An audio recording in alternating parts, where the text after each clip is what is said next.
Hi guys, welcome back to my channel ऐसे से मैं स्पेसेस कैसे और आप सब आई होप सब ठीक हो गए। एक्चुअली यार अभी थोड़ा सा लेट हो रहा है, टाइपिंग देने भी जाना है। ऑल दो यार मेरे 302 ही मार्क्स है स्टिल। 300 वाले भी जितने भी लोग हैं देने जा ही रहे होंगे ऑलमोस्ट, क्योंकि अपनी तरफ से चीज़ें पूरी करनी है। ऑल दो मैं पोस्ट प्रेफरेंस नहीं भरने वाला हूँ जहाँ तक मुझे लग रहा है, और मेरे को 2400 तो चाहिए नहीं यार, ऑलरेडी 2400 में तो पोस्ट प्रेफरेंस मोस्ट प्रोबेबली नहीं भरूंगा मैं। सो जिसको भी नहीं, मैं एक वीडियो भी बना दूंगा कि पोस्ट प्रेफरेंस मत भरना जो ऑलरेडी 2400 पे है आपकी तरफ से, ठीक है। सो अभी इस वीडियो में मैं क्या बताने वाला हूँ, ज़्यादा टाइम नहीं लूँगा आपका।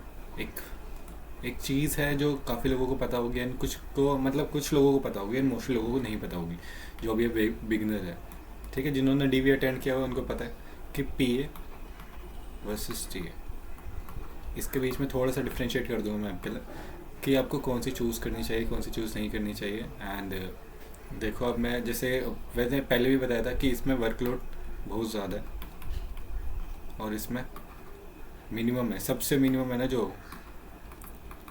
मिनिमम वर्कलोड, ठीक है।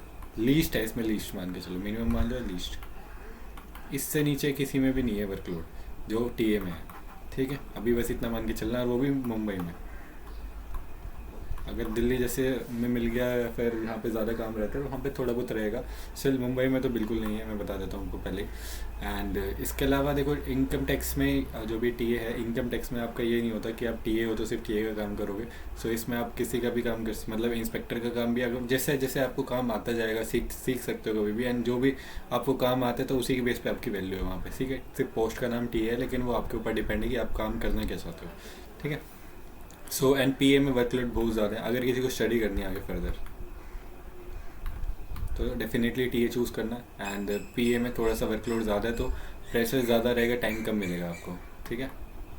लेस टाइम फॉर स्टडी, इसको एक लाइब्रेरी की तरह भी बना सकते हो आप, ठीक है। सो बस इतनी सी चीज़ थी, बेसिक बेसिक बेसिक। अब इसमें जो मोस्ट इंपॉर्टेंट चीज़ है पी ए और टी ए में, देखो मोस्ट इम्पोर्टेंट, इसलिए मैं बता रहा हूँ ध्यान से भरना है ये सब, अभी आ जाएगा थोड़े दिन में। मोस्ट इम्पोर्टेंट चीज़ क्या है पीए में, कैटेगरी की है, ठीक है। कैटेगरी में क्या है, जैसे अगर यूआर की कट ऑफ इसकी 305 गई, ओबीसी की, ओबीसी ईडब्ल्यूएस कुछ भी मान लो, अलग अलग मान लिया, सेम मान लो इसकी, या यूआर की 305 है, ओबीसी की मान लिया 301 गई। वैसे इतनी जाएगी नहीं है, इसको थोड़ा बढ़ा देता हूँ मैं, 310 कर लो इसको। अगर ये 310 गई एंड ओबीसी की अगर 306 गई मान लिया, ठीक है। सो अब आपको क्या चूज़ करना है वो समझ लो। यहाँ पे क्या पीए में, अगर आपने पीए भर दी, आपके हैं ओबीसी से जैसे 310 है ना यूआर की कट ऑफ, अगर आपके देखो 307 है, अगर आपके 308 है, 9 और 309 तक ये मान लो, 309 पॉइंट समथिंग समथिंग समथिंग 9 तक, ठीक है। सो इस केस में क्या होगा आपके साथ कि अगर आपकी कैटेगरी है और यूआर से कम मार्क्स है आपके, सो उस कैटेगरी के हिसाब को आपको होम पोस्टिंग मिल जाएगी, ठीक है। उस कैटेगरी के हिसाब से आपको होम पोस्टिंग मिल जाएगी। लेकिन इसमें एक कैच क्या है कि जैसे आपने कट ऑफ 310 से पार करी, 311 हुए, जैसे आपके 312 हुए, सो जो आप यहाँ पे 309 नंबर पे मैक्सिमम आपकी प्रायोरिटी थी, सबसे ऊपर थे अपनी कैटेगरी में, सो यहाँ पे लिस्ट हो जाओगे आप 311 मार्क्स लाने के बाद भी। सो 311 मार्क्स वाले को लिस्ट प्रायोरिटी मिलेगी एंड 307 मार्क्स वाले को या 309 मार्क्स वाले को मैक्सिमम प्रायोरिटी मिलेगी, इतना मैं बता देता हूँ आपको। सो यहाँ ये चीज़ इसमें बहुत इनकी बेकार चीज़ कह लो या कैसे भी कह लो, क्योंकि ये चीज़ क्या है, जैसे अगर आपने यूआर की कट ऑफ पार करी, पीए में सिर्फ ऐसा है कि आपकी कैटेगरी नल हो जाएगी, नलीफाई हो जाएगी, ओबीसी और ईडब्ल्यूएस में होता है वैसे। तो उसके बाद बाकी क्या, मेरे को एससी का तो पता नहीं वैसे क्या होता है इसमें, लेकिन हाँ ओबीसी और ईडब्ल्यूएस का तो यही काम है इसमें कि जैसे आपने यूआर की कट ऑफ पार करी, सो आपका वो कैटेगरी नलीफाई हो जाएगी एंड आपको यूआर के बेस पे ही सिलेक्शन मिलेगा, यूआर के बेस पे ही आपको होम पोस्टिंग मिलेगी, मतलब होम पोस्टिंग में स्टेट एलोकेट होगा, ठीक है। सबसे मोस्ट इंपॉर्टेंट चीज़ है इसमें ये।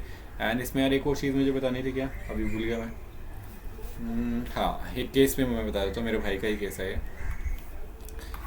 कि 2022 का केस हुआ क्या था, मतलब केस नहीं, मेरे भाई के 298 थे, ठीक है, 2022 में।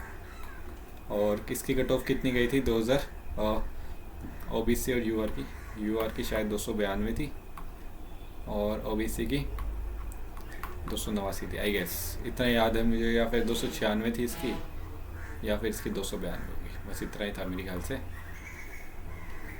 ठीक है, जहाँ तक मुझे लग रहा है ये पीए की कट ऑफ थी। सो उसके मार्क्स पता है, उसके मार्क्स थे 298। अब उसको कैटेगरी तो उसकी ओबीसी थी। ठीक है, तो वो ये सोच के बैठे थे हम कि दिल्ली मिल जाएगी उसे आराम से, क्योंकि यूआर से भी ज़्यादा लेके बैठा है। सो और कंप्यूटर, इसमें एक और फैक्टर भी आता है कंप्यूटर, पीए में बहुत क्रूशल चीज़ है कि अगर जैसे आपने यूआर से कट ऑफ पार कर भी दी कैटेगरी में, लेकिन आपकी कंप्यूटर में पार नहीं हुई, जैसे कंप्यूटर की यूआर की 27 है, ओबीसी की 24 है मान लिया। ठीक है, क्योंकि ये तो सीपीटी पोस्ट है। सो जैसे ही आपने 27 जैसे यूआर के, भले इसमें आपने अपनी इसके यूआर के मार्क्स से ज़्यादा ले आए, लेकिन आपके इसमें 25 ही हैं, इसमें 26 ही हैं, तो भी आपको कैटेगरी का बेनिफिट मिलेगा। लेकिन अगर इसमें भी आपने पार कर दिया ना यहाँ से, तो आप यूआर कंसीडर करे जाओगे, इसमें ये चीज़ है। ठीक है, तो उसके साथ क्या हुआ था कि 298 मार्क्स के बाद भी, ओबीसी कैटेगरी के बाद भी उसके यूआर से ज़्यादा थे, उसको यूआर की ट्रीटमेंट मिली। एंड उसके इसमें भी ज़्यादा थे, इसमें भी 31 के आसपास थे उसके, इसमें भी यूआर माना गया। सो उसको दिल्ली के बजाय गुजरात मिल गया। ठीक है, वो लीस्ट प्रायर बन गया उनके लिए कि इतने मार्क्स पे, और उससे जितने भी कम मार्क्स वाले लोग थे ना, उसको उनको ज़्यादा प्रायोरिटी मिली। सो पीए में बड़े ध्यान से भरनी है ये चीज़, टीए में, पीए छोड़ के और किसी में भी नहीं होती ये चीज़। ठीक है, टीए और पीए में मैंने बता दिया आपको क्या चीज़ है, क्या चीज़ किस चीज़ का पंगा है। सो ये चीज़ें है ना, बहुत क्रूशल चीज़ें हैं जो मैं बता रहा हूँ आपको। सो कंसल्ट करके ही भरना किसी से, या फिर सोच समझ के ही भरना। ठीक है, सो बस मुझे इतना ही बताना था इसमें। एंड एक और चीज़ कि अभी टेक्स्ट बुक का पास चल रहा है, 30 और 31 की सेल थी अभी, 30 और 31 जैन की। ठीक है, कल एक कूपन कोड भी मिल रहा था इसमें। सो अभी परचेज करोगे तो आपको एक्स्ट्रा 12% डिस्काउंट मिल जाएगा, मेरा कूपन कोड यूज़ करोगे SSS10। सो आपको 351 का मिल जाएगा। अभी ये इन्होंने 2025 के लिए सारे मॉक्स अपलोड कर दिए हैं, जाके उसमें अटैम्प्ट कर सकते हो। टेक्स्ट बुक मैं इसीलिए प्रेफर करता हूँ क्योंकि इसमें एसएससी और बैंकिंग दोनों है। ठीक है, और मैं हमेशा से बैंकिंग भी मतलब मैंने साथ साथ बैंकिंग के एग्जाम भी दिए हैं, तो क्लियर भी किए थे मैंने। ठीक है, बस इतना बताना था मुझे। अभी के लिए मिलते हैं आपसे नेक्स्ट वीडियो में। अभी के लिए थैंक यू। जो भी डाउट्स हो मेरे से पूछ लेना। ठीक है।